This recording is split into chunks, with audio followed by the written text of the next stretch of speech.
Bab 364, Devil Dome 5. Di-upload oleh Baca Suara. Jangan lupa like dan subscribe, agar kami semangat upload lebih banyak. Mata yang muncul di langit tertutup dan memudar, tetapi kegelapan dan kabut tidak menyebar.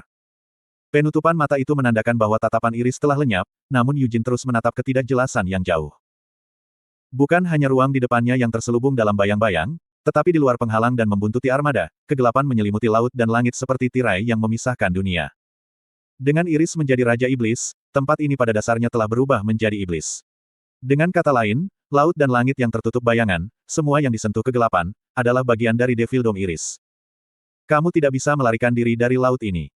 Iris mengatakan ini dengan mengejek sebelum menghilang. Raja Iblis telah memutuskannya demikian. Melarikan diri dari Devil Dome akan membutuhkan usaha besar, dan menyelinap pergi tanpa cedera akan menjadi prestasi yang mustahil. Melarikan diri. Yujin bergumam sekali lagi, senyum bengkok masih melengkungkan bibirnya. Pikiran untuk melarikan diri tampak tidak masuk akal baginya, salah langkah dalam permainan kekuasaan ini. Terlepas dari bagaimana hal itu terjadi, Iris telah menjadi Raja Iblis. Ini adalah kenyataan yang tidak bisa dia ubah. Dia tidak yakin apa yang dia bicarakan ketika dia menyebutkan warisan ayahnya, dan meskipun dia penasaran, merenungkannya sekarang tidak akan memberikan jawaban yang jelas dan hanya membuang-buang waktu. Jika dia ingin mengetahui kebenaran, dia hanya akan bertanya padanya sebelum membunuhnya. Yang penting sekarang adalah bahwa Iris memang telah menjadi Raja Iblis, dan kemungkinan hanya beberapa saat sebelum penampilannya. Waktunya sangat penting. Mungkinkah dia mencegah ini jika dia bertindak lebih cepat? Mungkin, tapi Yujin tidak menyimpan penyesalan seperti itu. Dia secepat yang diizinkan oleh kehati-hatian. Jika dia masih gagal mencegahnya, maka mungkin, seperti yang disebutkan Iris, transformasinya adalah suatu keniscayaan. Tidak, kami belum terlambat. Sebenarnya, kita masih pagi, Yujin menyadari setelah beberapa pemikiran. Seandainya peristiwa mengikuti jalur yang mereka harapkan dan armada tidak mempercepat kecepatan mereka secara signifikan, itu akan menjadi beberapa hari setelah Iris menjadi Raja Iblis bahwa mereka akan tiba di perairan Laut Solgalta. Dengan penundaan bahkan berhari-hari dalam kedatangan mereka setelah kenaikannya, Raja Iblis yang baru dinobatkan akan tumbuh dalam kekuatan pada hari-hari itu. Bahkan sekarang, saat mereka menunggu untuk merumuskan rencana, Iris terus tumbuh lebih kuat sebagai Raja Iblis. Dengan demikian, melarikan diri pasti akan menjadi tindakan yang salah untuk diambil. Apakah mereka akan melarikan diri, berkumpul kembali, dan kemudian berlayar selama lebih dari 2 minggu hanya untuk kembali ke perairan ini? Pikiran itu benar-benar menggelikan. Yujin tidak berniat memberi Iris lebih banyak waktu. Iris, Raja Iblis kemarahan yang baru dinobatkan, berada dalam kondisinya yang paling rentan saat ini. Karena itu, dia harus segera dihilangkan. Yujin bukan satu-satunya yang memiliki pemikiran seperti itu. Sienna dan Anise tahu betul kekuatan, keuletan, dan teror yang dimiliki Raja Iblis. Saat ini, Iris tidak memiliki banyak pengikut, sehingga membuatnya agak mudah ditangani. Perairan ini telah berubah menjadi wilayahnya, Devil Dome, tetapi pasukannya hanya terdiri dari bajak laut dan Dark Elf belaka. Sementara kekuatannya mungkin memperkuat mereka, jumlah mereka saat ini tidak berlebihan. Tetapi seiring waktu, barisan mereka akan membengkak tak terkendali. Dan Raja Iblis menarik kekuatan dari rasa takut. Jika berita tentang Iris menjadi Raja Iblis kemarahan menyebar ke seluruh benua, dan jika pemerintahan terornya tumbuh, dan jika, secara kebetulan, Raja Iblis penahanan mengakui dan menerima Iris. Jika itu terjadi, mereka akan menyesal tidak bertindak pada hari ini selama sisa hidup mereka. Yujin, Sienna, dan Anise tidak memiliki niat untuk melarikan diri, namun keyakinan sisa pasukan hukuman tidak begitu teguh. Jika Anda ingin tinggal, tetaplah di sini, kata Yujin, berdiri di depan puluhan kapten kapal dan para pejuang ekspedisi. Kamu datang untuk melawan bajak laut dan permaisuri bajak laut mereka, bukan Raja Iblis. Jika Anda tidak siap untuk mati, saya lebih suka Anda tetap tinggal karena melarikan diri juga tidak akan mudah. Yang berbicara dengan kekerasan seperti itu hanyalah seorang pemuda yang akan berusia 22 tahun hanya dalam 3 hari. Namun dari orang-orang yang hadir, banyak di antaranya mungkin seusia ayahnya, tidak ada yang berani menyuarakan keberatan terhadapnya. Apakah karena dia adalah pahlawan?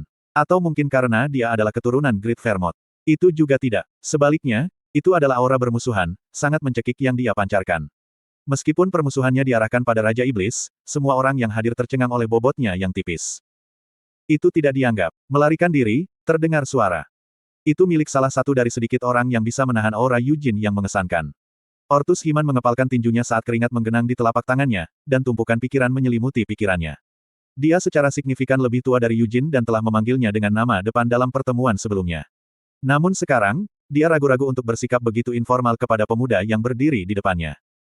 Tuan Yujin, seperti yang Anda katakan, Iris telah menjadi Raja Iblis. Kami datang untuk melawan Dark Elf dan bajak laut, bukan Raja Iblis, kata Ortus. Begitu, Yujin menyela, seperti yang baru saja saya katakan, jika Anda ingin tinggal, tinggallah. Saya tidak punya niat untuk memaksa siapapun yang tidak mau. Masalahnya, Tuan Yujin, kami tidak siap. Akan lebih bijaksana untuk mundur, berkumpul kembali, dan bersiap untuk bertarung melawan Raja Iblis, tapi Ortus terputus sekali lagi. Mempersiapkan. Yujin mencibir, tidak repot-repot menunggu Ortus selesai. Dia bukan satu-satunya yang bereaksi seperti ini. Tawa tajam bergema dari Sienna. Dia duduk di udara di lingkaran sihir. Itu adalah tawa yang keras dan dingin, cukup keras untuk didengar semua orang. Apakah kita satu-satunya yang perlu bersiap? Sienna bertanya. Tuan Ortus, mundur, memberi Iris, Raja Iblis baru, waktu. Waktu yang berharga, tidak kurang. Dan bahkan jika kita mundur, aku tidak berpikir kita akan bersiap untuk melawannya. Apakah saya salah? Kata Sienna dengan bingung. Ortus cerdas dan salah satu ksatria terkemuka Simuin. Dengan demikian, dia memahami implikasi dari kata-kata Sienna dengan segera. Tragisnya, di era ini, Raja Iblis bukanlah lambang kejahatan, bukan musuh yang perlu dikalahkan dengan segala cara. Jika mereka mundur ke daratan dan melaporkan masalah Raja Iblis ke istana, akankah Raja Simuin memobilisasi seluruh pasukan melawan Raja Iblis yang baru? Dan bahkan jika dia melakukannya, berapa banyak negara yang akan bersatu untuk tujuan mereka ketika mereka mendengar berita itu? Pikiran dan spekulasi yang membanjiri pikiran Ortus terutama pesimis. Dia mengenal rajanya dengan baik, dan dia jelas tidak dikenal karena membuat keputusan yang berani atau berprinsip. Itu tidak hanya terbatas pada Simuin juga. Sebagian besar negara di benua itu akan mencoba untuk memilih dialog atau negosiasi daripada langsung mencap Raja Iblis baru sebagai musuh. Tuan Ortus, kata Yujin sengit, matanya mengamati kerumunan, aku tidak berniat terpengaruh oleh kata-kata kosong dari para bangsawan yang duduk tinggi. Aku menolak untuk memberi Raja Iblis lebih banyak waktu dengan upaya seperti itu. Yujin melanjutkan, suaranya penuh dengan intensitas. Sebagai pahlawan, aku memahami Raja Iblis lebih baik daripada kalian semua. Jika kita kembali dan menyebarkan berita kenaikan Iris, seluruh benua akan belajar tentang kelahiran Raja Iblis baru, dan kekacauan pasti akan terjadi setelah itu. Banyak yang akan dikonsumsi oleh rasa takut. Raja Iblis menarik kekuatan dari rasa hormat. Sama seperti penyembahan dan iman membuat dewa ilahi, takut pada Raja Iblis membuat mereka jahat dan kuat. Itulah perbedaan mendasar antara Raja Iblis dan Iblis biasa. Raja Iblis kemarahan, Iris. Semakin manusia takut akan nama itu, semakin tinggi perawakan Iris akan naik. Kekuatannya yang sudah tangguh akan menjadi semakin tak terbendung, jelas Yujin. Ketakutan adalah pengorbanan termanis untuk Raja Iblis. Yujin tahu ini dengan sangat baik. Dia tidak bisa membiarkan Iris mengumpulkan kekuatan dengan cara ini. Tapi Iris belum lama menjadi Raja Iblis. Hanya bajak laut di bawah komandonya, para Dark Elf. Dan sekarang, kita tahu tentang kenaikannya. Apakah Anda mengerti apa artinya ini? Iris, Raja Iblis Fury, berada di titik terlemahnya sekarang, lanjut Yujin. Saya setuju dengan Sir Yujin. Ivik Slat, yang diam-diam mendengarkan sampai sekarang, tiba-tiba angkat bicara. Sebenarnya, Ivik menyimpan pertanyaan yang mendalam. Yujin Leonhardt, Sienna Merdein, dan Christina Rogeris, dari mana ketiganya muncul? Mereka pasti belum pernah naik kapal di kapal sebelumnya. Dan di mana? Apakah ketiga pelayan yang mengaku dari keluarga hati singa telah pergi? Jika saya bertanya, aku pasti akan mati. Ivik secara naluriah mengakui kebenaran. Mungkin ketika semua sudah beres, mungkin berbeda. Tetapi untuk menyuarakan keraguan seperti itu sekarang akan mengorbankan nyawanya yang tersayang. Aura pembunuh yang terpancar dari Yujin mengingatkan Ivik pada momok kematian yang intens yang dia rasakan di banyak medan perang. Tidak, pada kenyataannya, itu lebih mendalam dan lebih besar dari apa yang dia alami sepanjang hidupnya sebagai tentara bayaran. Bahkan jika kamu ingin melarikan diri, itu tidak akan mudah. Bukankah Permaisuri? Tidak, Raja Iblis berkata begitu. Melarikan diri dari lautan ini tidak mungkin, Ivik mengulangi kata-kata Yujin. Mendengar kata-kata ini, orang lain bergabung dalam percakapan. Ah, cahaya itu dari sebelumnya. Pangeran Jafar tergagap. Wajah pangeran basah kuyup oleh keringat, dan air mata menggenang di matanya. Itu tidak bisa dihindari. Jafar telah bergabung dengan ekspedisi karena mereka telah melawan bajak laut kecil. Dia telah meremehkan Dark Elf, yang disebut Putri Abisal dari berabad-abad yang lalu, permaisuri bajak laut, seperti yang dikenalnya akhir-akhir ini. Terlepas dari reputasinya dari berabad-abad yang lalu, dia sekarang hanyalah seorang buronan yang berubah menjadi bajak laut. Ada kurang dari 100 Dark Elf dan ribuan bajak laut di bawah komandonya.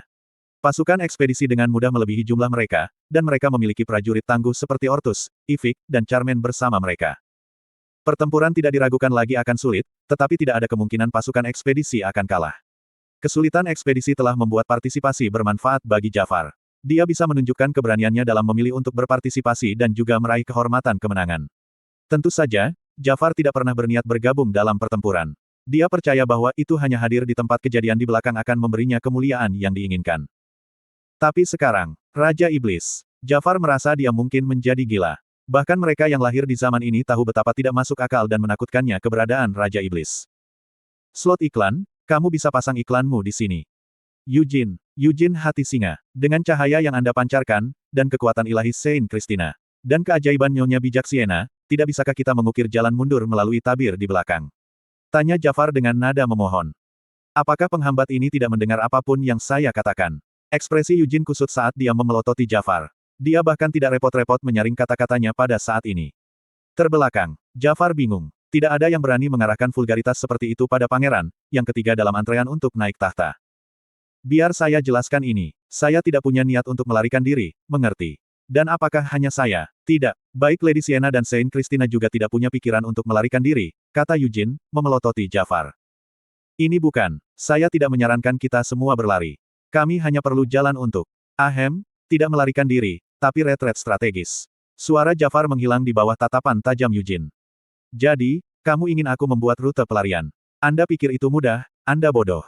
Apakah menurut Anda membuka jalan yang cukup lebar bagi lusinan kapal untuk keluar dengan aman itu sederhana? Eugene meludah sambil menatap Jafar. Sikap Eugene sama sekali tidak pantas, mengingat dia sedang berbicara dengan seorang pangeran. Tatapannya juga tenggelam dalam ketidaksopanan. Namun, Jafar tidak bisa menunjukkannya, karena mata emas berkilauan itu membuatnya meronta-ronta ketakutan. Sebaliknya, dia mengalihkan pandangannya dari tatapan Eugene. Eugene mengejek dan berkata, mengapa kita harus menyia-nyiakan kekuatan kita untuk hal yang tidak berguna seperti itu? Dengarkan baik-baik, aku tidak akan membersihkan jalan sehingga kamu bisa melarikan diri dengan mudah. Apakah Anda mengerti apa yang saya katakan? Jika Anda ingin lari, lakukan atas kemauan Anda sendiri. Jika kamu kurang percaya diri untuk melarikan diri atau keberanian untuk menghadapi Raja Iblis, tetaplah di sini. Orang akan berharap bahwa itu menjadi seorang pangeran, dia akan memiliki kekuatan karakter tertentu seperti Honein of Arod. Sayangnya, Jafar terbukti tidak terlalu berharga. Memang, bagi Jafar untuk berdiri tegak di tempat ini, mengumpulkan semua orang untuk menghadapi Raja Iblis yang hiruk-pikuk, tampaknya merupakan ide yang hampir menggelikan. Raja Iblis adalah eksistensi yang kuat, menakutkan, dan ulet. Dalam beberapa hal, Raja Iblis mirip dengan kecoa. Hanya melihat sekilas akan mengirim getaran ke tulang belakang seseorang. Jika Raja Iblis mendekat sambil mengepakkan sayap mereka, seseorang akan dipaksa untuk berteriak. Mereka tidak akan mati bahkan setelah dipukul berulang kali. Dibiarkan, seperti bagaimana seekor kecoa bertelur, mereka akan mengerahkan antek-antek mereka. Tapi meski mirip dengan kecoa, Raja Iblis tidak persis seperti kecoa. Mereka tangguh. Seseorang harus mempersiapkan diri untuk menghadapi entitas semacam itu. Bahkan 300 tahun yang lalu, mereka yang berjuang sampai akhir di alam iblis telah memutuskan untuk menemui ajalnya di sana, berjuang sampai akhir. Oleh karena itu, Eugene tidak berniat mengumpulkan orang lain untuk bergabung dalam pertarungan. Seharusnya lebih aman untuk diam-diam tinggal di sini daripada mencoba melarikan diri. Iris kemungkinan lebih tertarik pada Saint Christina, Lady Siena, dan aku, Eugene mengulangi dirinya sendiri. Jika mereka maju, Iris pasti akan mendapat sambutan besar menunggu mereka. Mungkin Iris memiliki skema lain, menyerang mereka yang tinggal di belakang. Tapi Eugene tidak repot-repot mempertimbangkan kemungkinan itu. Aku tidak berniat melarikan diri atau tetap tinggal. Bolehkah saya bergabung dengan Anda? Tanya Ivik, seringai bermain di bibirnya. Musuh mungkin telah menjadi Raja Iblis, tetapi kita memiliki pahlawan dan orang suci. Plus, penyihir legendaris yang telah mengalahkan 3 Raja Iblis.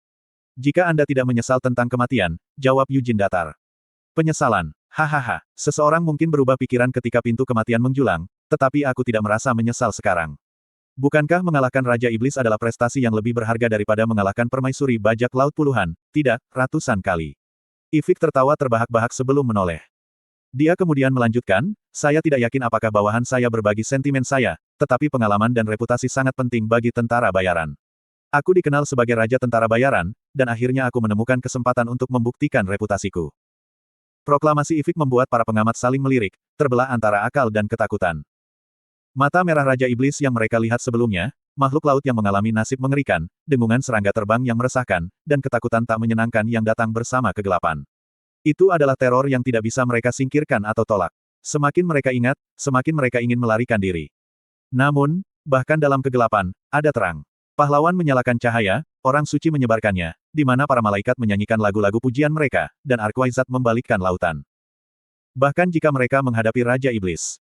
Dengan ketiganya di sisi mereka, mungkin mereka memiliki kesempatan. Sentimen ini mulai tumbuh di antara pasukan ekspedisi. Aku akan bergabung juga, Charmaine berbicara sambil bersandar di pagar. Dia menatap lautan gelap dan kental yang mengingatkan pada darah beku. Jika dia sekarang telah menjadi Raja Iblis, itu bahkan lebih penting bagiku untuk pergi. Bagaimanapun, saya adalah hati singa, kata Charmaine dengan bangga. Meskipun tatapannya tajam, suara Charmaine tabah. Namun, di bawah permukaan, emosi berkecamuk di dalam dirinya. Ketika kekuatan gelap iris turun ke atas mereka, Charmaine telah dicekam oleh rasa takut, dan teror telah menutupi permusuhannya. Tubuhnya bergidik tanpa sadar, dan kepalanya berputar di luar kendalinya. Charmaine tidak bisa menahan rasa malu yang dia rasakan karena merasakan emosi seperti itu. Bahkan jika dia tidak siap, sebagai keturunan keluarga Lionheart yang bergengsi, tidak, sebagai pewaris pahlawan sebelumnya, Great Vermouth, dia seharusnya tidak meringkuk di hadapan Raja Iblis. Dia merasa bahwa dia harus terus maju, jika bukan untuk melindungi dirinya sendiri, maka untuk membalas aibnya sendiri. Sir Ortus, teriak Jafar putus asa. Baik Ivik dan sekarang Charmaine telah memperjelas posisi mereka, dan suasananya telah bergeser mendukung Eugene. Jafar memandang Ortus dengan cemas, wajahnya paling di tengah-tengah perubahan. Tentunya, kamu tidak berpikir untuk bergabung dengan mereka. Anda memimpin pasukan kerajaan, jadi Anda tidak bisa hanya memutuskan secara impulsif, Jafar mengingatkannya. Ortus menutup matanya tanpa sepatah kata pun. Dia perlu berpikir, apa yang harus dia lakukan? Pangeran Jafar benar. Para gladiator yang telah membuat nama mereka dikenal hanya pisau sewaan pada akhirnya. Namun, Ortus adalah adipati kerajaan, dan pasukan di bawahnya adalah tentara negara, yang diwariskan kepadanya oleh raja. Selain itu, Ortus memiliki tugas melindungi Pangeran Jafar. Tapi apakah itu benar-benar pilihan yang tepat? Ortus merenung dalam-dalam. Jika dia tetap tinggal dalam pertempuran melawan Raja Iblis untuk mewakili kehendak raja. Apakah itu benar-benar pilihan yang tepat untuk dibuat? Ini bukan hanya dilema seorang ksatria. Itu bukan hanya masalah ksatria. Bagaimana jika mereka berhasil menaklukkan Raja Iblis? Dan jika Ortus tidak berpartisipasi dalam prestasi legendaris seperti itu? Reputasi Simuin pasti akan hancur, dan dia akan disalahkan dan dilupakan. Mungkin, lebih baik menemani mereka. Mungkin ada kerugian besar bagi pasukan kerajaan, tetapi jika mereka berhasil menaklukkan Raja Iblis. Bukankah kerugian itu akan dipuji sebagai pengorbanan yang mulia? Saya akan pergi. Sebuah suara mengejutkan mendukung keputusan Ortus. Itu adalah Scalia Animus. Dia melangkah maju, mendorong Jafar ke samping, dan membuat pernyataannya. Scalia, Jafar berteriak keheranan. Biasanya, Scalia tidak pernah menentang kata-kata kakaknya Jafar. Tapi sekarang, teriakan Jafar jatuh di telinga Scalia yang tuli. Aroma darah. Aroma yang tercium dari laut menyegarkan hati Scalia. Pertempuran yang akan datang menjeratnya, dan dengan antisipasi yang hiruk-pikuk, dia menangis, aku di sini mewakili keluarga kerajaan Simuin. Jika aku tidak pergi, seolah-olah keluarga kerajaan kita telah membungkuk kepada Raja Iblis. Aku akan dengan berani bergerak maju dan menghadapi Raja Iblis. Apa yang dikatakan wanita jalang gila ini? Mata Jafar membelalak tak percaya. Dia mewakili keluarga kerajaan. Meskipun tidak benar, Scalia tidak memiliki wewenang untuk membuat keputusan itu. Menjadi lebih tinggi dalam hierarki, Jafar seharusnya menjadi orang yang berbicara mewakili keluarga kerajaan. Keheningan. Scalia, beraninya kamu. Jafar mencoba menyelamatkan situasi. Saya mengerti. Bahkan Ortus tidak mengindahkan kata-kata Jafar. Dia yakin bahwa Jafar akhirnya akan senang jika misi itu berhasil. Selama kita semua tidak mati, pikir Ortus. Pada saat ini, mengejar kehormatan dengan mengikuti Putri Scalia. Dengan keputusannya dibuat, Ortus mengangguk sebelum menyatakan, kita akan menghadapi Raja Iblis bersama. Apa bersama? Eugene mengejek setelah tetap diam sampai sekarang. Dia punya ide yang cukup bagus tentang alasan di balik pilihan Ortus. Mari kita bertarung sendiri, kata Eugene. Apa? Ortus tercengang. Semua orang bisa bertarung sesuka mereka. Kami akan melakukan perjalanan bersama, tetapi semua orang akan berjuang untuk hidup mereka sendiri. Eugene berhenti sejenak dalam pikirannya dan kemudian mengacungkan pedang suci. Dia melanjutkan, Dewa Cahaya memutuskan bahwa kita tidak boleh mempercayai bahkan dia dalam pertempuran melawan Raja Iblis Kemarahan. Dia juga memastikan untuk menggunakan nama dewa setelah beberapa lama.